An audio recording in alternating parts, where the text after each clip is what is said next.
What happens when the lead prosecutor in one of the most explosive trials in American history is suddenly removed, permanently?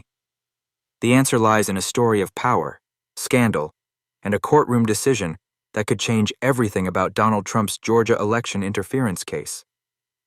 This isn't just another headline. It's a twist that could reshape how justice is pursued against a former, and now current, U.S. president.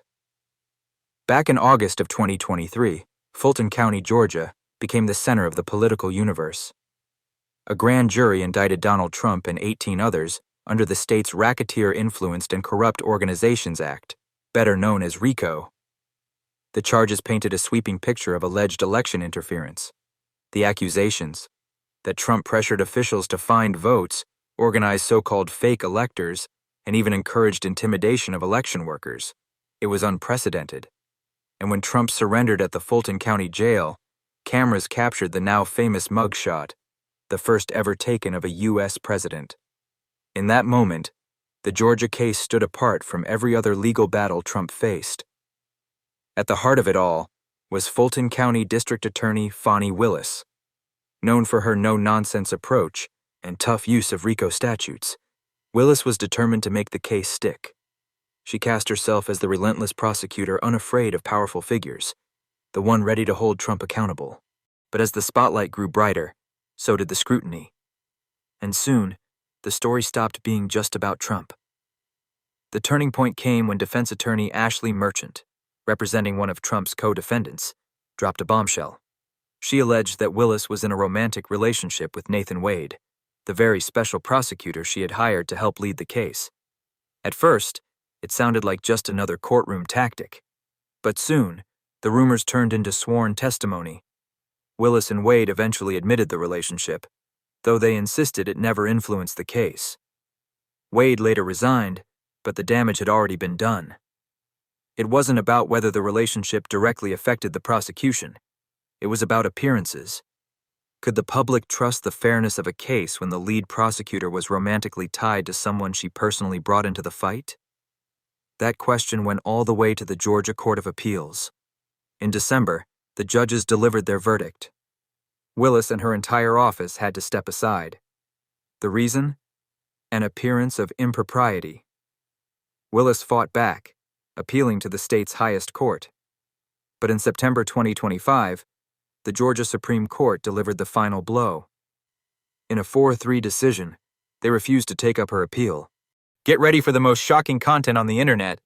Subscribe to Shockfiler now and join the Shockfiler community that's not afraid to dive into the unknown. Shockfiler. Let's get this shockwave started. One judge recused themselves. Another was disqualified, leaving Willis permanently removed from the case. For a prosecutor who had built her reputation on being tough, the ruling was devastating. And for Trump's defense team, it was a moment of triumph. Steve Sato, Trump's attorney in Georgia, wasted no time in celebrating. He called Willis's actions egregious misconduct and declared the disqualification a proper end to what he labeled a wrongful political persecution. Jeff Clark, a former Justice Department official and one of Trump's co-defendants, echoed the sentiment. To him, the decision was not just a legal win. It was divine justice. Praise the Lord for progress in this case, he said, framing the prosecution as something that never should have existed in the first place. Their statements made clear. For Trump and his allies, Willis's downfall was proof the system had been weaponized against them. So where does the case go now? The responsibility shifts to the Prosecuting Attorneys Council of Georgia. Pete Skandalakis, the council's executive director, said the search for a new prosecutor begins immediately. But here's the problem. This isn't just any case. It's sprawling, complex, and politically radioactive. Whoever takes it on faces intense pressure from both sides of the aisle, relentless media coverage, and the weight of history. The options are clear but messy. A new prosecutor could pick up where Willis left off, narrow the charges, or even dismiss the case altogether. And finding someone willing to step into that storm may prove harder than anyone expects. There's another wrinkle. Donald Trump is once again the sitting president. Under long-standing Justice Department policy, Sitting presidents are rarely prosecuted while in office. That reality makes it unlikely Trump himself will ever face trial in Georgia during his term. But not everyone is off the hook. 14 co-defendants still face serious charges under the indictment. Their legal battles could continue even as Trump remains shielded by his office. That means the Georgia case isn't dead. It's just changed shape. The fall of Fani Willis leaves behind a haunting question. Was justice derailed by misconduct, or was this case doomed from the start?